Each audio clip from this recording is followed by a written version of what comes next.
السلام علیکم ورحمۃ اللہ وبرکاتہ۔ الحمد للہ والصلاة والسلام علی رسول اللہ، اما بعد فاعوذ باللہ من الشیطان الرجیم، بسم اللہ الرحمن الرحیم۔ وَإِنَّ يُونُسَ لَمِنَ الْمُرْسَلِينَ إِذْ أَبَقَ إِلَى الْفُلْكِ الْمَشْحُونِ فَسَاهَمَ فَكَانَ مِنَ الْمُدْحَضِينَ فَالْتَقَمَهُ الْحُوتُ وَهُوَ مُلِيمٌ فَلَوْلَا أَنَّهُ كَانَ مِنَ الْمُصَدِّقِينَ لَلَبِثَ فِي بَطْنِهِ إِلَى يَوْمِ يُبْعَثُونَ۔ معزز سے محترم دینی والی بھائیوں، بزرگوں، دوستوں، پیارے بچوں، عزیز نوجوان، آج کی رات 23ویں تراویح ہم نے مکمل سنی۔ قرآن مجید کا 23واں پارہ مکمل ہوا۔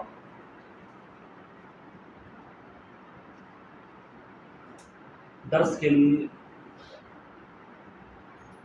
سورہ صافات کی چند آیتیں میں نے سنی جن کے اندر اللہ رب العالمین نے اپنے ایک پیغمبر یونس علیہ السلام کا قصہ بیان کیا ہے۔ یونس علیہ السلام، ان کو اللہ رب العالمین نے عراق کے ایک شہر نینوا کی طرف مبعوث کیا۔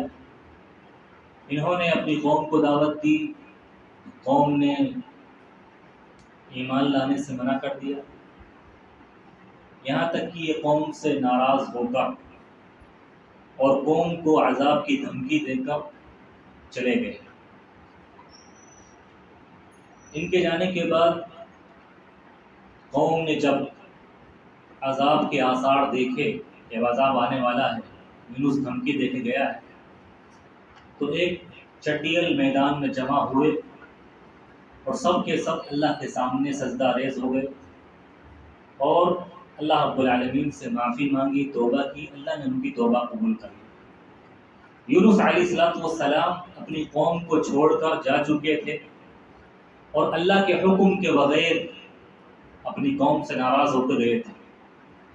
چنانچہ اللہ رب العالمین نے قرآن مجید میں نقشہ کھینچا ہے، وَإِنَّ يُونُسَ لَمِنَ الْمُرْسَلِينَ، اور یاد کرو یونس کو، وہ ہمارے بھیجے گئے رسولوں میں سے تھے۔ اِذْ أَبْقَى إِلَى الْفُلْكِ الْمَشْحُونِ، جب وہ گئے ایک بھری ہوئی کشتی کی طرف، اپنی قوم کو چھوڑ کر وہ کشتی میں سوار ہوئے کہیں دور جانے کے لیے۔ کشتی پوری بھری ہوئی تھی۔ فَسَاهَمَ فَكَانَ مِنَ الْمُدْحَضِينَ، جیسے ہی کشتی سمندر کے بیچ میں پہنچی تو طوفان آیا۔ طوفان آنے کے بعد کشتی کے ڈوبنے کا خطرہ ہوا تو کشتی کے کیپٹن نے کہا، چلانے والے نے کہا کہ بھائی کشتی میں وزن زیادہ ہے، کچھ لوگوں کو اتارنا پڑے گا تاکہ اکثر لوگوں کی جان بچ جائے۔ کس کو اتارا جائے؟ کون آدمی ایسے وقت میں اترنے کے لیے تیار ہوتا؟ سب کو اپنی جان کی پڑی ہوتی، نفسی نفسی کا عالم ہوتا ہے۔ چنانچہ قرعہ اندازی کی گئی، چٹی ڈالی گئی کہ بھائی جس کا نام آئے گا چٹی میں اس کو بیچ راستے میں ہی سمندر میں ڈبکی لگانی ہے، کود جانا ہے۔ فَالْتَقَمَهُ الْحُوتُ وَهُوَ مُلِيمٌ، چٹی میں یونس کا نام آیا۔ چنانچہ یونس علیہ السلام کو اترنا پڑا اور جیسے ہی اترے ان کو ایک بڑی مچھلی نے نگل لیا۔ اللہ کے حکم سے ایک بڑی مچھلی نگل گئی۔ اب اللہ رب العالمین ایک عجیب بات بیان کر رہا ہے، فَلَوْلَا أَنَّهُ كَانَ مِنَ الْمُصَبِّحِينَ، اگر یونس مچھلی کے پیٹ میں ہماری تسبیح بیان کرنے والے نہ ہوتے، لَلَبِثَ فِي بَطْنِهِ إِلَى يَوْمِ يُبْعَثُونَ، تو قیامت کے دن تک وہ مچھلی کے پیٹ میں زندہ رہتی۔ مچھلی بھی زندہ رہتی اور یونس بھی مچھلی کے پیٹ میں قیامت تک کے لیے زندہ رہتے۔ لیکن چونکہ یونس علیہ السلام اللہ کی تسبیح بیان کرنے والے تھے، اب پتہ چلا کہ کیا تسبیح یہ انسان کی تقدیر کو بدل دیتی؟ انسان اگر تسبیح کرے تو کیا اس سے تقدیر بدل جاتی؟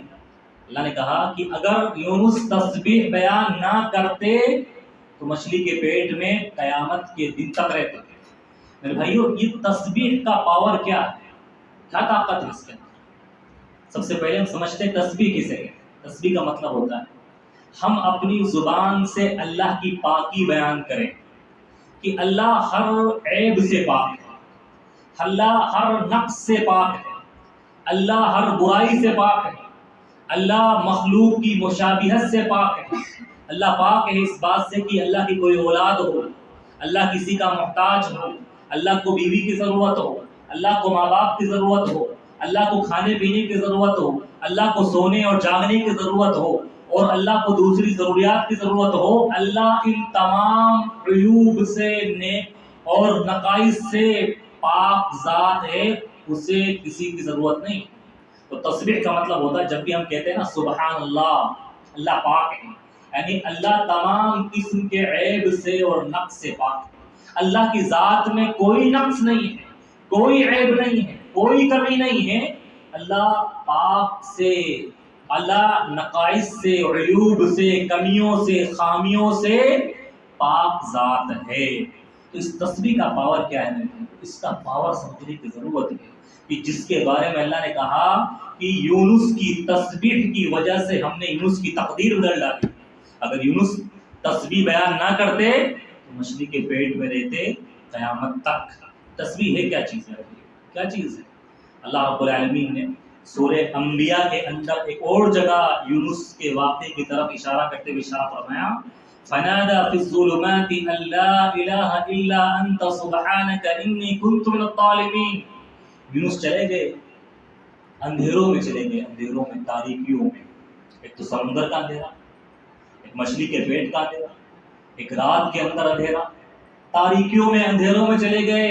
وَظَنُّونِ إِذ ذَّهَبَ مُغَاضِبًا، یاد کرو مچھلی والے کو جب وہ چلے گئے مچھلی کے پیٹ میں ناراض ہو کر، اور یہ سمجھنے لگے کہ اب ان تک کوئی پہنچ نہیں پائے گا، ان تک ہماری رسائی نہیں ہو پائے گی اور ہم ان کے بارے میں جانیں گے نہیں۔ فَنَادَى فِي الظُّلُمَاتِ أَن لَّا إِلَٰهَ إِلَّا أَنتَ سُبْحَانَكَ، پکارا تاریکیوں میں اس نے ہمیں اور کہا اے پروردگار تو ہی معبود برحق ہے، تو ہی بندگی کے لائق ہے، تیرا علاوہ کوئی معبود نہیں ہے۔ میں نے ہی اپنے آپ پر ظلم کیا ہے، تیری ذات تو پاک ہے، تیری ذات تو پاک ہے۔ انہوں نے تسبیح بیان کی۔ اور میرے بھائیو تسبیح یہ کیا چیز ہے؟ کیا چیز ہے؟ تسبیح وہ ذکر ہے میرے بھائیو، وہ ذکر ہے اللہ کا جس ذکر کو پہاڑ کرتے ہیں، جس ذکر کو پرندے کرتے ہیں۔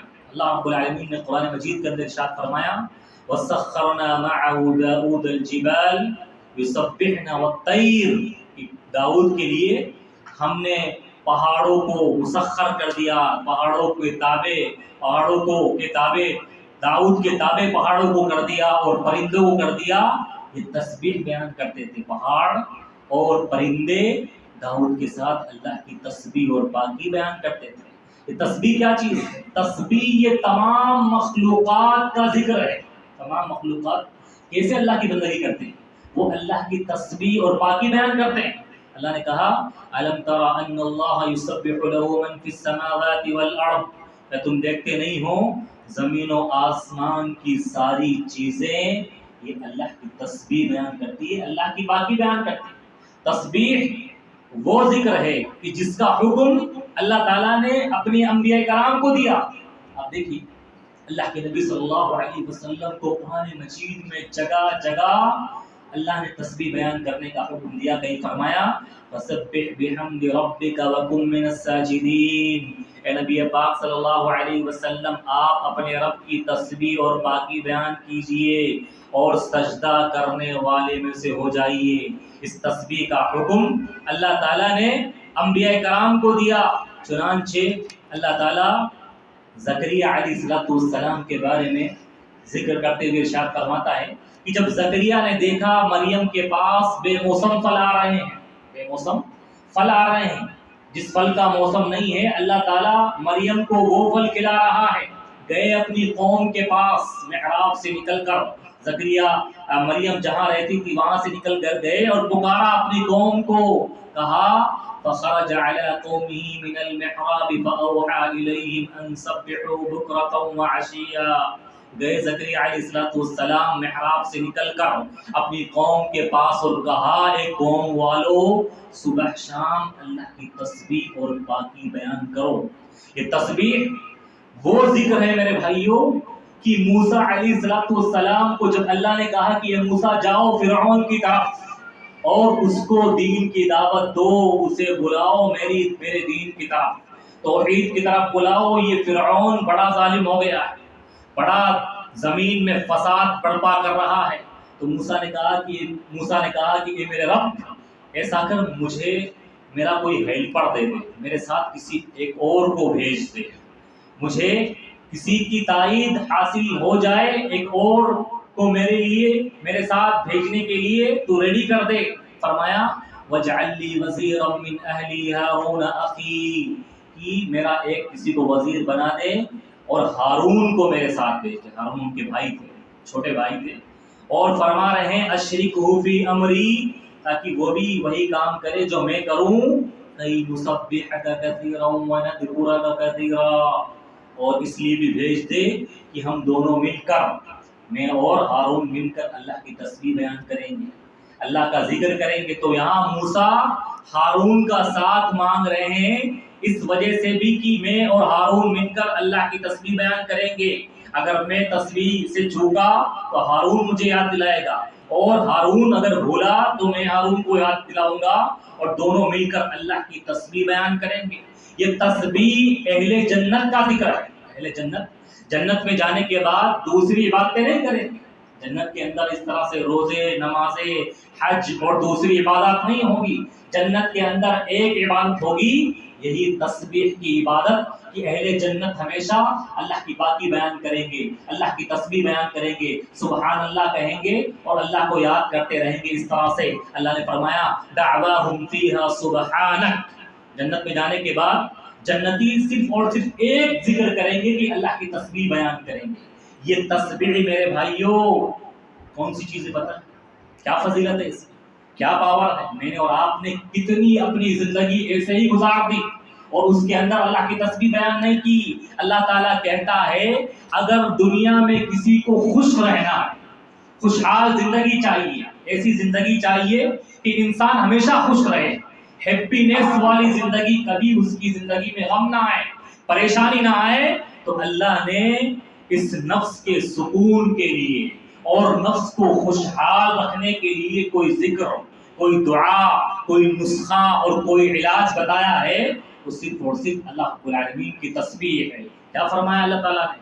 فرمایا وَسَبِّحْ بِحَمْدِ رَبِّكَ قَبْلَ طُلُوعِ الشَّمْسِ وَقَبْلَ غُرُوبِهَا وَمِنْ آنَاءِ اللَّيْلِ فَسَبِّحْ وَأَطْرَافَ النَّهَارِ لَعَلَّكَ يَرْضَىٰ. اپنے نبی صلی اللہ علیہ وسلم کو خطاب کرتے ہوئے ارشاد فرمایا اے نبی پاک صلی اللہ علیہ وسلم آپ اپنے رب کی پاکی بیان کیجئے سورج طلوع ہونے سے پہلے اور سورج کے غروب ہونے سے پہلے اور رات کے اندر، اور اسی طرح سے دل کے تمام حصوں کے اندر، دن کے اندر بھی لعلک ترضیٰ، تاکہ آپ کو خوشی حاصل ہو، آپ کی زندگی میں خوشحالی آئے، آپ خوش ہو جائیں. اور یہ خوشی صرف دنیا میں نہیں حاصل ہوگی، آپ کو دنیا میں بھی خوشی حاصل ہوگی اور آخرت میں بھی خوشی حاصل ہوگی. کتنا بڑا وظیفہ ہے میرے بھائی، کتنی بڑی طاقت ہے تسبیح کی. میں نے اور آپ نے اپنی زندگی کتنی ایسے ہی گزار دی اور ہمیں پتہ ہی نہیں کہ تسبیح کا کیا فائدہ ہے، جس سے یونس کی تقدیر بدل گئی اور جس سے اللہ رب العالمین نے کون سی چیز سے نواز دیا. اللہ کے نبی صلی اللہ علیہ وسلم نے جب کفار مکہ کو دین کی دعوت دی، کفار مکہ آپ کا مذاق اڑانے لگے، آپ کو پاگل، مجنون، جھوٹا، کاہن کہنے لگے. اللہ کے رسول کو بڑی تکلیف ہوتی تھی اور آپ کا سینہ بڑا تنگ ہوتا تھا ان کی باتیں سن کر، آپ غمگین ہو جایا کرتے تھے. اللہ رب العالمین نے ایک نسخہ بتایا کہ اے میرے حبیب میں جانتا ہوں یہ مکہ والے جو باتیں بولتے ہیں آپ کا سینہ تنگ ہوتا ہے، آپ کو تکلیف پہنچتی ہے. اور عام مسلمان کے ساتھ بھی ایسا ہوتا ہے. ایک مومن جب دنیا میں رہتا ہے اپنے محلے میں اپنے رشتہ داروں کے ساتھ، تو محلے والوں کے تانے سن سن کے پریشان ہوتا ہے، غمگین ہونے لگتا ہے، ڈپریشن میں چلا جاتا ہے. کوئی فلاں کوئی بات کہتا ہے اس کے بارے میں، فلاں کوئی بات کہتا ہے، فلاں اس کے بارے میں باتیں بناتے ہیں، اس کو تکلیف پہنچتی ہے۔ اللہ کے نبی صلی اللہ علیہ وسلم کو بھی تکلیف پہنچتی تھی۔ فرمایا اللہ تعالیٰ نے وَلَقَدْ نَعْلَمُ أَنَّهُ يَضِيقُ صَدْرُكَ بِمَا يَقُولُونَ، اے نبی پاک صلی اللہ علیہ وسلم ہم جانتے ہیں یہ کفار مکہ جو آپ کے بارے میں باتیں کرتے ہیں، آپ کا سینہ بڑا تنگ ہوتا ہے، آپ کو بڑی تکلیف ہوتی ہے، اس کا علاج چاہیے آپ کو۔ یہ کچھ بھی باتیں بولے، آپ کو کوئی بھی تکلیف نہ ہو، کوئی بھی غم نہ پہنچے، فَسَبِّحْ بِحَمْدِ رَبِّكَ وَكُن مِّنَ السَّاجِدِينَ، آپ اپنے رب کی پاکی بیان کرنے لگ جائیے، یہ سارے غم ختم ہو جائیں گے۔ کوئی کچھ بھی بولے آپ کو تکلیف ہوگی نہیں، اور کسی کی بات کا کوئی بھی اثر نہیں ہوگا۔ یہ تسبیح کیا ہے میرے بھائیو، کیا پاور ہے اس کا؟ ہم لوگ جب بارش ہوتی ہے یا بادل آتے ہیں نا تو بادل گرجنے کی آواز سنتے ہیں، ایک کڑاکے کی آواز آتی ہے، اسے لگتا ہے بادل پھٹ رہے ہیں۔ کیا ہوتا ہے؟ کیا ہوتا ہے؟ یہ بادل در حقیقت اپنے رب کی تسبیح بیان کر رہے ہوتے ہیں۔ اللہ نے فرمایا یسبح الرعد بحمدہ، یہ بادل، یہ جو کڑکنے کی آواز ہوتی ہے نا، یہ بادل اپنے رب کی تسبیح بیان کرتے ہیں، اس کی آواز تم لوگ سنتے ہو۔ اور دنیا کی ہر چیز چاہے زبان والی مخلوق ہو، چاہے بے زبان مخلوق ہو، یہاں تک کہ ریت کا ذرہ ذرہ جس کے اندر جان نہیں، بے زبان مخلوق، یہ پتھر، یہ نباتات، یہ جاندار، یہ جانور، یہ پہاڑ، یہ سونا، یہ چاندی، اور یہ جتنی بھی استعمال کی چیزیں ہم استعمال کرتے ہیں، کائنات کی ہر چیز اللہ کا ذکر کرتی ہے، اللہ کی بندگی کرتی ہے، اور وہ اللہ کی تسبیح بیان کرتی ہے۔ اللہ نے فرمایا وَإِن مِّن شَيْءٍ إِلَّا يُسَبِّحُ بِحَمْدِهِ وَلَكِن لَّا تَفْقَهُونَ تَسْبِيحَهُمْ، کائنات کی ہر چیز اللہ کی تسبیح بیان کرتی ہے، لیکن تم ان کی تسبیح کو سمجھ نہیں پاتے، اللہ ہی ان کی تسبیح کو سمجھ پاتا ہے کہ کیسے وہ اللہ کی پاکی بیان کرتے ہیں۔ تو بھائیو، اس تسبیح کا بڑا فائدہ ہے، بڑا فائدہ ہے۔ کیا فائدہ ہے؟ نوح علیہ السلام کا جب انتقال کا وقت قریب آیا، انہوں نے بلایا اپنے بیٹوں کو، اپنے پاس بلایا اور کہا کہ میرے بیٹوں، تمہیں دو چیزوں کا حکم دے کر جا رہا ہوں، دو چیزوں سے منع کر کے جا رہا ہوں، اور ان کو اپنی زندگی میں، اپنی عملی زندگی میں نافذ کر لیں۔ دو چیزوں کا حکم دے کر جا رہا ہوں اور دو چیزوں سے منع کر کے جا رہا ہوں۔ پہلی چیز کس بات کا حکم دیا؟ انہوں نے اپنے بیٹوں کو وصیت کی اور حکم دیا کلمہ لا الہ الا اللہ، لا الہ الا اللہ کو لازم پکڑنا، اللہ کے علاوہ کوئی معبود نہیں، کوئی معبود نہیں۔ یہ ایسا کلمہ ہے، دنیا کی ساری چیزیں ایک پلڑے میں، اور دنیا کے اندر صرف اور صرف یہ کلمہ ایک پلڑے میں، دنیا کی ساری چیزیں ترازو کے ایک پلڑے میں ہوگی اور یہ کلمہ ایک پلڑے میں ہوگا، لیکن وہ پلڑا بھاری ہو جائے گا جس میں یہ کلمہ ہوگا۔ کلمہ لا الہ الا اللہ کی وصیت کی، اس کو مضبوطی سے تھامے رہنا۔ اور دوسری چیز، نوح علیہ السلام نے کہا سبحان اللہ وبحمدہ، اس کلمے کو پڑھتے رہنا، فإنها ترزق به الخلائق، یہ ایسا کلمہ ہے جس کے ذریعہ مخلوق کو روزی دی جاتی ہے۔ سبحان اللہ، ایسا کلمہ ہے جس کے ذریعہ تمام مخلوق کو روزی دی جاتی ہے۔ سبحان اللہ، اللہ کی تسبیح بیان کرنا، سبحان اللہ وبحمدہ ایسے پڑھنا، یا سبحان اللہ وبحمدہ سبحان اللہ العظیم پڑھنا۔ یہ تسبیح کے بہت سارے الفاظ حدیث کے اندر وارد ہوئے ہیں۔ کیا پڑھنا؟ سبحان اللہ پڑھنا، یا سبحان اللہ وبحمدہ پڑھنا۔ پڑھیے آپ لوگ سبحان اللہ، یہ رات ہے، ہو سکتا ہے اللہ تعالیٰ آپ کی تقدیروں کو چینج کر دے، میری رات کی تقدیر ہو۔ کیا کلمات ہیں؟ سبحان اللہ پڑھنا، یا سبحان اللہ وبحمدہ پڑھنا، یا سبحان اللہ وبحمدہ سبحان اللہ العظیم پڑھنا، یا یہ دعا پڑھنا جو یونس نے مچھلی کے پیٹ میں پڑھی تھی، لا الہ الا انت سبحانک انی کنت من الظالمین، اللہ تیرے علاوہ کوئی معبود نہیں ہے اور تیری ذات پاک ہے، میں ہی گنہگاروں میں سے۔ کیا فائدہ ہے اس تسبیح کا؟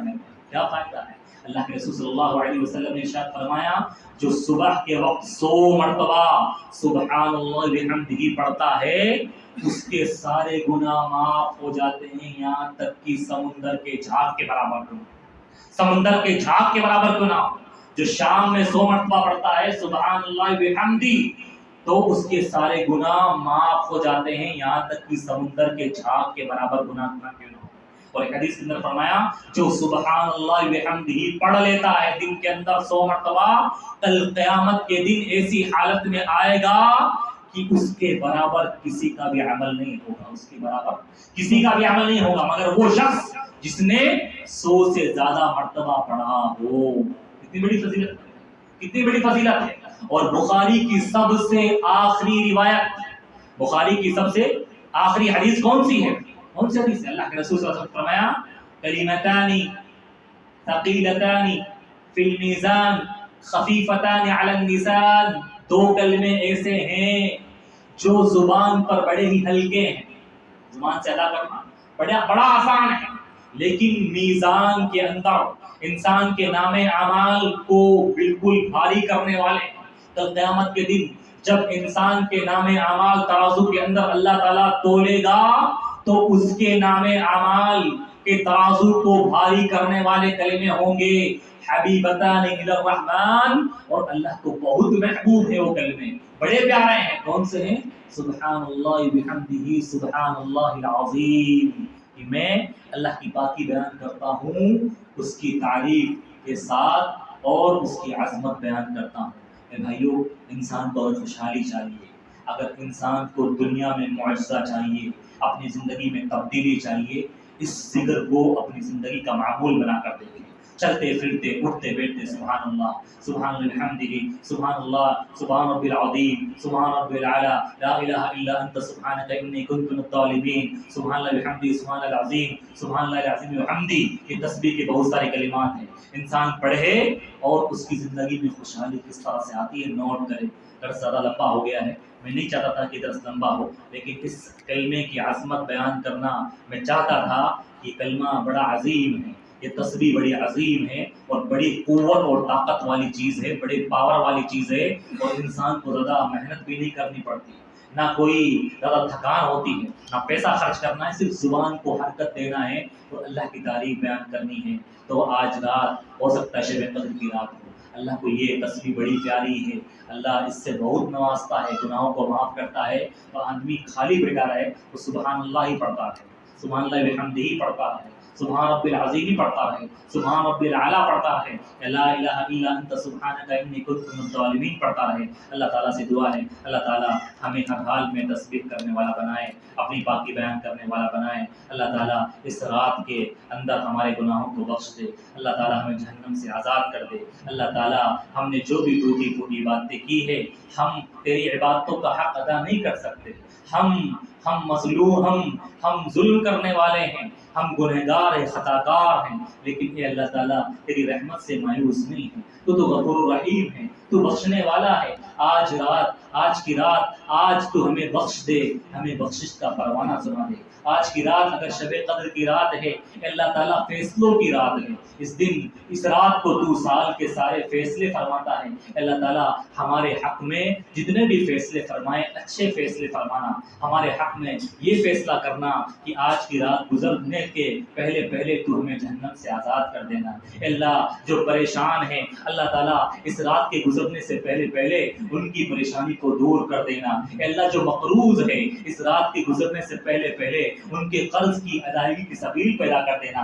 اللہ جو بیمار ہے، لا علاج بیماری میں مبتلا ہو چکے ہیں، تو شافی ہے، شفا دینے والا ہے، جو ہاسپٹلوں میں اپنا علاج کرا رہے ہیں، اللہ تعالیٰ اس رات کے جانے سے پہلے انہیں شفائے کاملہ عاجلہ عطا فرما دینا۔ اللہ جو شادی شدہ جوڑے ہیں اولاد کی نعمت سے محروم ہیں، اللہ تعالیٰ آج کی رات تو ان کے لیے اولاد کا فیصلہ فرما دے۔ اللہ جن کے والدین انتقال کر چکے ہیں، قبروں میں جا چکے ہیں، اللہ تعالیٰ آج کی رات سے جانے سے پہلے ان کی قبروں کو نور سے بھرنے کا فیصلہ فرما دے۔ اللہ جو تنگی سے پریشان ہیں، جو بے روزگاری سے پریشان پریشان ہیں، جو قرض سے پریشان ہیں، جو جاب کی وجہ سے پریشان ہیں، اللہ تعالیٰ ان کو ایسے اپنی غیبی خزانہ سے دولت عطا فرما کہ انہیں تنگی اور غریبی کا رونا نہ ہو۔ اللہ تعالیٰ ہمیں بخش دے، ہمیں معاف کر دے۔ جس طرح آج اس برکت والی رات میں ہم تیرے اس مبارک گھر میں، مبارک مہینے میں جمع ہیں، اللہ تعالیٰ ہم سب کو جنت کے اندر اسی طرح سے جمع فرما دے۔ اقول قولی ھذا استغفر اللہ لی ولکم سائر المسلمین۔